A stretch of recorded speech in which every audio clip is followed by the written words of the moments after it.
بسم اللہ الرحمن الرحیم۔ السلام علیکم ناظرین۔ رات خاموش اور حیران تھی، جیسے ابہام کے پردے چاک ہو کر کوئی بہت بڑا انقلاب آنے والا ہو۔ پانی کی بوند بوند سے لپکتی سسکیاں کور کے اندر پردوں کی چاک جیسا سما باندھ رہے تھے۔ ہر راستے اور گلی کوچے ویران ہو گئے تھے۔ شب کے سناٹے میں ماحول کی نندا سی آنکھیں ابرپوش آسمان کی طرف سے کسی گن گرج کے منتظر تھی۔ سمندروں کی لہریں، کوستانوں کا سکون، پہاڑوں کی ہیبت کے ساتھ سوسن اور گلاب کے پھول نمایاں اور حیاں ہونے لگے تھے۔ اس ختم ہوتی ہوئی رات کے سکون اور زوال کے اندر سے ایک نور پیدا طلوع ہو کر چار سو روشنی بکھیرنے والا تھا۔ یہ کس کی آمد ہونے والی تھی کہ ہر مخلوق بے چین تھی۔ تاریخ عالم میں یہ وہ نرالا انوکھا دن ہے کہ اس روز خلق آدم کا راز، ابراہیم علیہ السلام کی دعا، عیسیٰ علیہ السلام کی بشارت، یتیموں کا ماوا، بیوہوں کا مسیحا، مظلوموں کی پکار، غریبوں اور مسکینوں کا والی اور پوری انسانیت کا پرسان حال پیدا ہوئے۔ اس رات میں بہت سارے بے شمار معجزات ہوئے جو اسلامی اور دیگر تاریخی کتابوں میں درج ہے۔ اگر ان معجزات کو تحریر کی جائے تو قلم کی روشنی اور اوراق کم پڑ جائیں گے۔ نبی صلی اللہ علیہ وسلم کی ولادت سے قبل عرب میں خوشحالی تھی اور کھیتوں اور سبز شاداب وادیوں میں خاک اڑ رہی تھی، لیکن جس سال نبی صلی اللہ علیہ وسلم اپنی والدہ کے حمل میں آئے تو اچانک دنیا ہی بدل گئی۔ زمین سبزہ زار ہو گئی، درخت بڑے بڑے ہو کر پھلوں کے بوجھ سے دب گئے، گھٹائیں جھوم جھوم کر آتی اور خوب بارش ہوتی۔ اس سال اس قدر انعام اور اکرام ہوا کہ عربوں نے اسے خوشحالی کا سال کا نام دیا۔ نبی صلی اللہ علیہ وسلم کی ولادت سے قبل عربوں کے نجومیوں میں کسی بڑی شخصیت کی پیدائش کا چرچا عام تھا، اور اہل کتاب بھی اپنی کتاب میں جس آخری نبی کی آمد کے متعلق پڑھتے آئے تھے، انہیں احساس ہو گیا تھا کہ اس نبی کی آمد کا وقت قریب آ چکا ہے۔ لہٰذا حضرت حسان بن ثابت، جو کہ عرب کے مشہور شاعر تھے، وہ فرماتے ہیں کہ وہ 7 سال کے تھے اور یثرب یعنی مدینہ میں رہتے تھے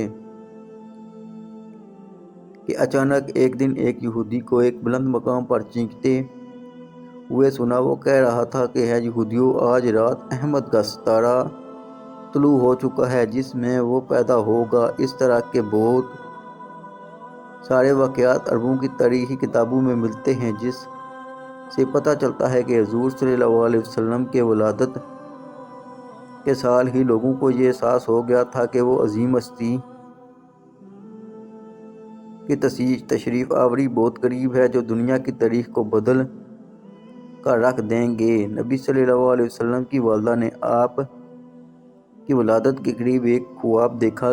ان میں سے ایک نور نکلا جس سے شام کے محلات روشن ہو گئے۔ لہٰذا جب حضور صلی اللہ علیہ وسلم پیدا ہوئے تو ان کی والدہ سے ایک ایسا نور ظاہر ہوا جس سے مشرق اور مغرب کے درمیان ہر چیز روشن ہو گئی۔ وہ نور اتنا روشن تھا کہ بی بی آمنہ نے شام کے شہر بصرہ کے محلات دیکھ لیے۔ حضرت عثمان ابن عاص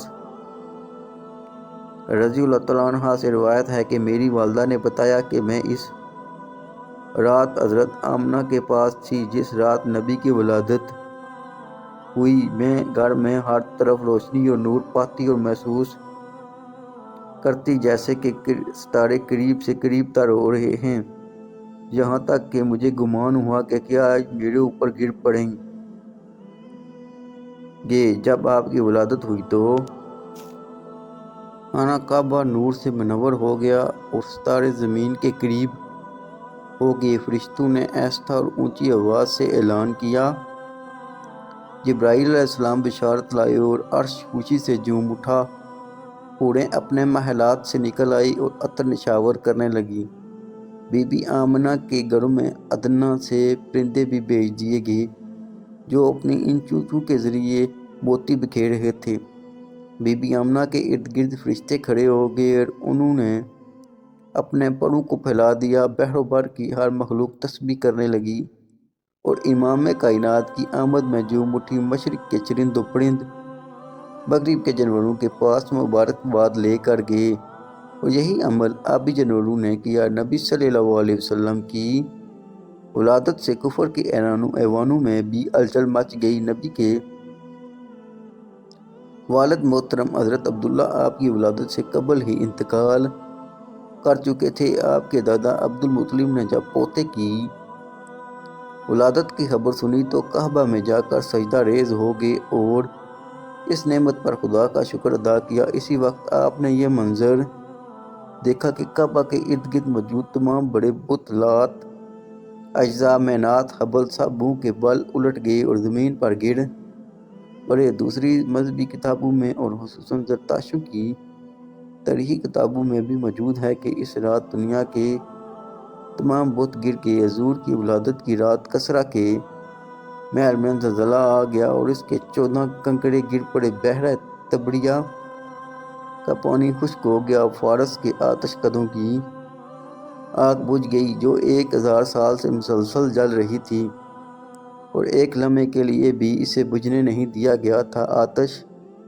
پرست اس آگ کی پوجا کرتے تھے۔ کیسرا اور کسرا کے شاہی محل میں بھی زلزلہ آنا اس جانب اشارہ تھا کہ اب دنیاوی جاہ و جلال کے جھوٹے محل زمین بوس ہونے والے ہیں اور خود ساختہ خداؤں کی عظمت ملیہ میٹ ہونے والی ہے۔ جب نبی صلی اللہ علیہ وسلم پیدا ہوئے تو اللہ نے آپ کو پاکیزہ بدن، تیز بو کستوری کی طرح خوشبودار ختنہ شدہ چہرہ، نورانی آنکھیں سرمگئی اور دونوں شانوں کے درمیان مہر نبوت درخشاں پیدا فرمایا۔ حضور کی اس دنیا میں تشریف آوری کے ساتھ ہی کفر اور ظلمت کے بادل چھٹ گئے۔ محسن انسانیت، سرور کائنات، امام الانبیاء حضرت محمد صلی اللہ علیہ وسلم کی ولادت اس دنیا کی تاریخ کا ایک عظیم واقعہ ہے۔ آپ تمام جہانوں کے لیے رحمت بن کر آئے۔ آپ کے وجود سے پوری دنیا میں نور حق پھیلا اور کفر و باطن کے اندھیرے دور ہو گئے۔